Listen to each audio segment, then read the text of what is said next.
starting July 1st, actually, interest on new student loans rises by 20% from where it was at. From 3.86% to 4.66%, 20% increase.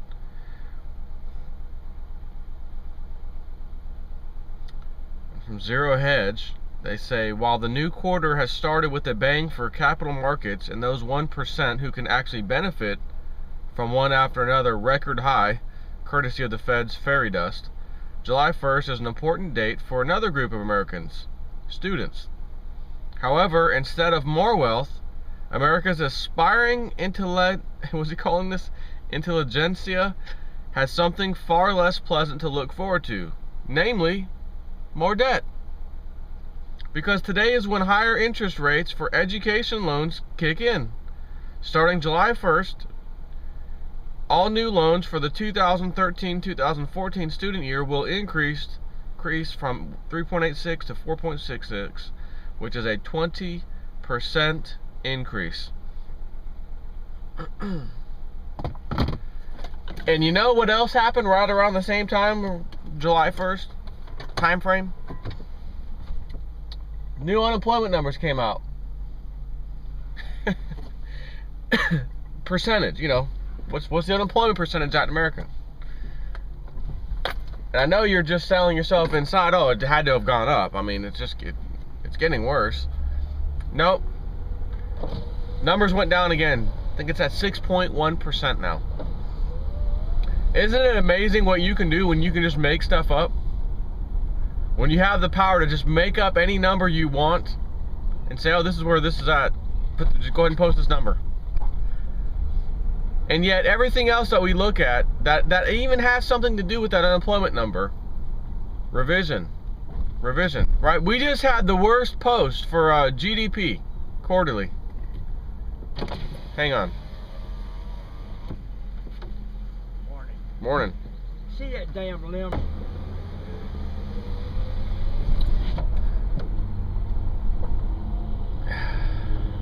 So where was I? Printing the fake numbers. If anyone can print fake numbers, of course the government can, but as I was saying, other numbers that are related, like GDP, we had the worst GDP numbers this past quarter since, I don't even know when they went back, but it was like the worst since like the worst of 2008, 2009. You know, when we got to fix this problem, we're going to print all this money.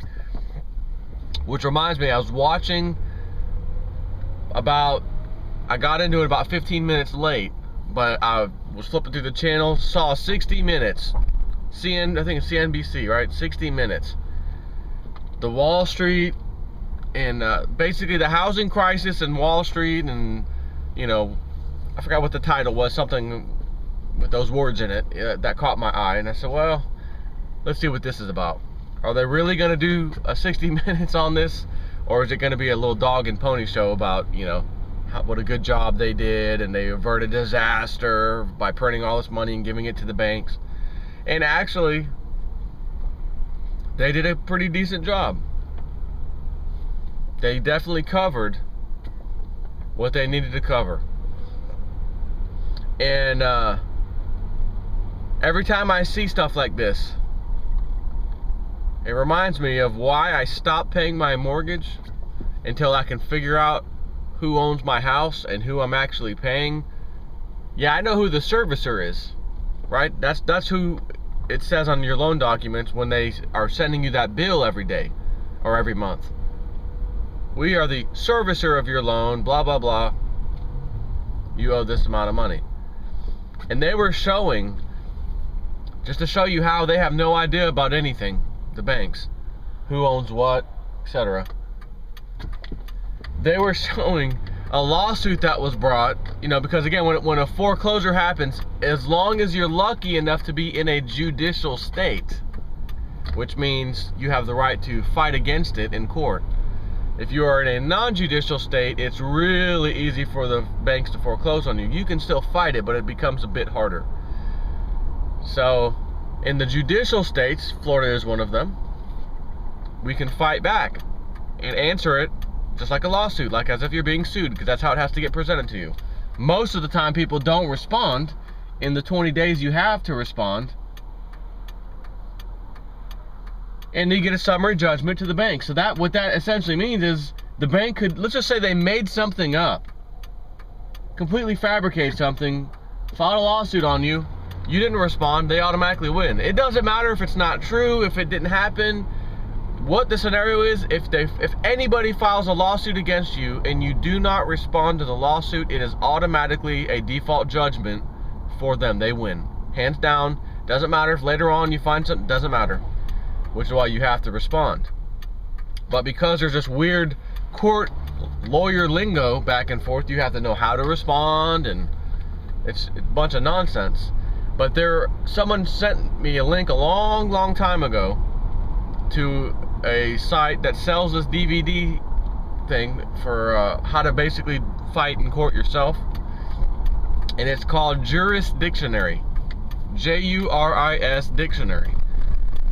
And it even came with I want to say, besides the videos, there was like PDF documents with examples of how to, you know, file a lawsuit, how to respond to a lawsuit, types of claims in a lawsuit that you have to, you know, you can't just file a lawsuit, you have to claim something. So the different types of claims. I mean, it was really well put together from a former lawyer, retired lawyer out of, believe it or not, Florida. And it was real helpful for me, because in the beginning I thought about fighting this myself, and then I was looking up some cases, what they call case law, to determine what has happened to other people in similar situations. What does their court case show, right? All that stuff is filed. And I found a guy that was fighting his by himself and did a very good job from what I could tell. And I was able to get his phone number off of that and called him one day, hoping he wouldn't be like, you know, hang the phone up on me, like, how the hell did you get my phone number, you know. But he was very helpful, excited to tell me about everything that had been going on with him and his life, how the mortgage crisis affected him, why he was fighting back. Same reason I'm fighting back, same reason most everybody's fighting back. And he went on to work for a lawyer that specializes in this now, in which they fight against this for clients. So I just decided at that point, shoot, I might as well be a client, because even if this ultimately costs me several $1,000s to fight against, when you add up what your monthly mortgage payment is, and the fact that this can go on for years, several $1,000s is nothing. Now, keep in mind, I would never ever advise anybody to just flat out not pay some bill because of whatever. You know, that's really not, I was never raised that way, and that's not the way I normally look upon life, life and finance and lending and debt, even though I realize it's corrupt. The whole system's rigged against everybody else. Think about it. When you start life, do you get a little, you know, oh hey, you're joining the game of Monopoly, hey, come on in, here's your $50,000 to start life. No, you get zero. Start life. Oh, and by the way, listen, we noticed you didn't have a credit rating. Well, yeah, I just turned 18, and yeah, well, listen, we banks, we can't loan to you at these favorable 12 and 15 and 16% interest rates. Favorable. Yeah, we're gonna have to lend to you around 29% until you can build up your credit score, which we also administer. It's our system, it's our money, it's our credit rating system, and it's our interest rate system, where we decide what interest rates we charge, as absurd as they are or not. And even though we've been able for all these years to get money from the Fed at near 0%, you know, 0.25 whatever percent, which is again practically zero, we're still going to charge you at least 18-19%, even if you got good credit nowadays for these credit cards. So that's how that system works. But even though it's that way, and they're taking advantage of people, normally you should pay your debts. But when they've colluded to cause financial destruction in every American's life so that they can make their bonuses on Wall Street, they can change the regulation in our government to stop certain things. Now they can allow them to happen. For example, they talked about these things called credit default swaps, CDSs, right? A credit default, this is in that documentary, or the 60 Minutes. I already knew what this was, but it just, after watching it all, I felt like, you know, when I talk about do this video today, I want to talk about this for a minute, because it is important. A credit default swap is an agreement between two parties that's kind of like insurance. Matter of fact, is exactly like insurance, but they can't call it insurance because if they call it insurance, it's now regulated. And bankers don't like regulation. No, that's bad. Regulation is bad in the banking industry, because then they can't gamble, and then they can't lose it all, and then tell everyone else, hey, you got to bail us out. So they created these things called credit default swaps that are like insurance, 100% identical to insurance, except they're not regulated. And whereas if they were insurance and were regulated, part of that regulation says you have to have capital on the side should someone claim a loss so that you can pay them the insurance money. And that loss would be, I'm going to bet on these risky, whatever financial instruments over here. If I win, and I made this bet right on Wall Street, man, my company's going to make some money.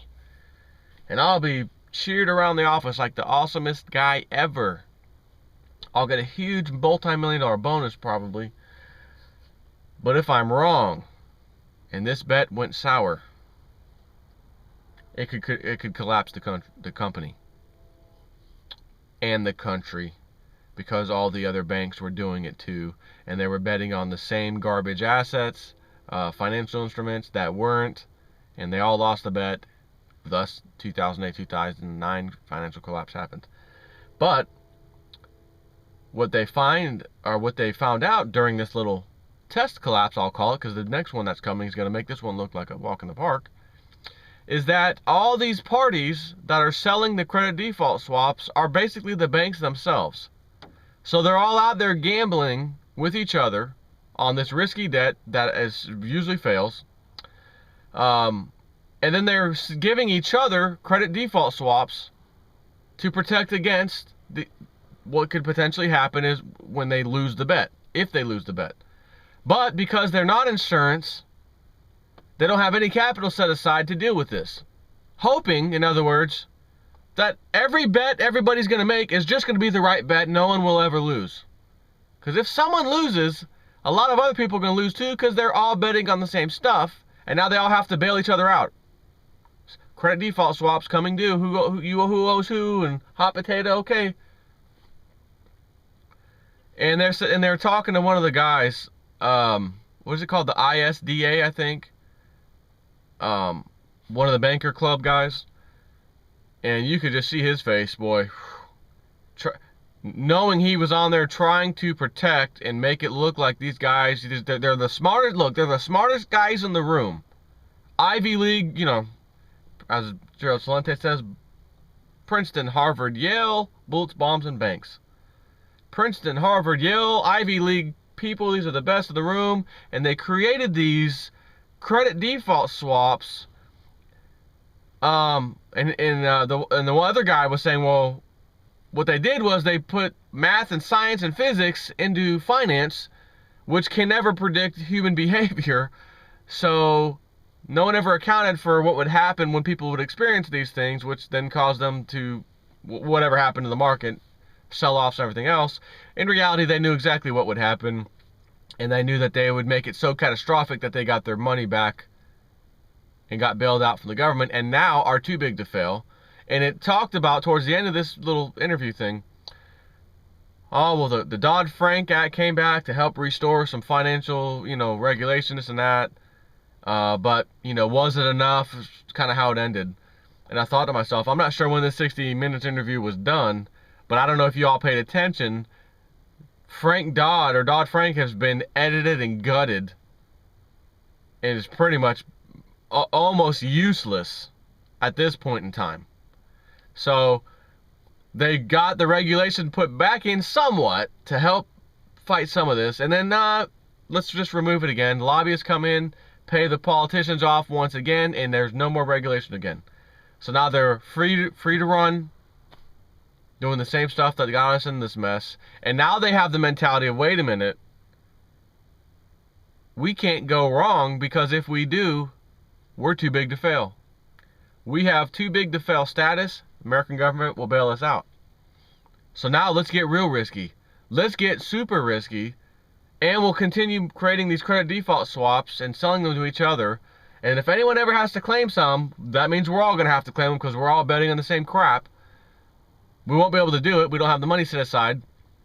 So we will just knock on that government door again. Hey, listen, remember how we did these things in 2008 and 2009? Yeah. Yeah, listen, we're back again with a vengeance. And if you don't do this, the entire stock market's going to collapse. Your entire hedge funds, the bond market, everything's going to collapse. Do you have any idea what would happen if, like, the bond market collapsed to municipalities, local government? There would be so many of these entities that collapsed, bankrupt, gone, deep trouble, pensions, bills owed. If your company has anything to do with working with any government, mostly local government, not state and federal, although they'll be in trouble too. I'm talking mostly local. You know, in my case, the city of Tampa, Hillsborough County, right? In those cases, because all these governments have borrowed money to just weather through the storm, many of which I saw in last night's program, sold off buildings that they own, paid for in cash, which is the best thing to do, paid off, you have no payment on the buildings. What they did was they sold the government buildings to a private company, who then became the landlord. So they bought it from the government and then said, all right, now you're going to pay us rent on this asset. And I'm sure they've got it in writing, X number of years, right?